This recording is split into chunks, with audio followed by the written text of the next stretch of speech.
Tasmati Autobahn Specialist dalam model Mercedes. Ini adalah cawangan kita yang kedua. First, kita ada dekat section 15 Shah Alam. Yang kedua dekat Putra Perdana. Yang ketiga dekat Nilai. So, hari ni kita dekat cawangan kita yang kedua lah, dekat Putra Perdana. Jom kita masuk dalam, jumpa dia punya chip.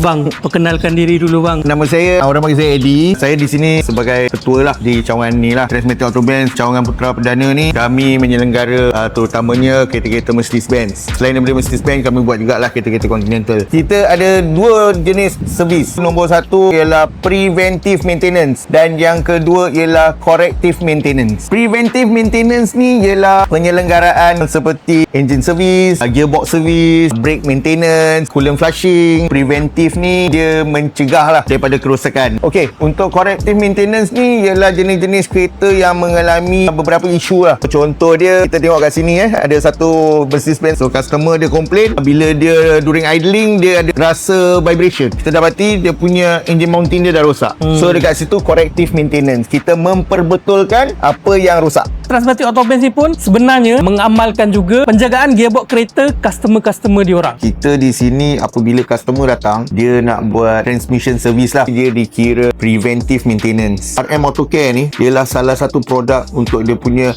preventive maintenance dia. Dia akan memberi jangka hayat yang lebih panjang kepada gearbox tu. Bila customer datang, kita akan advise dia lah, okay, sekarang mileage dah berapa semua. So kita akan tengok lah kat situ, kita galakkan dia untuk add this treatment. Kepada anda yang memiliki kereta-kereta Continental, terutama Mercedes-Benz, boleh datang pada kami Tasmati Autobahn, berada di Putra Perdana. Apa-apa masalah, service maintenance untuk gearbox, dan untuk yang nak jaga gearbox, boleh datang sini juga. Dekat sini kita ada RM Auto Care, boleh dapatkan di sini lah.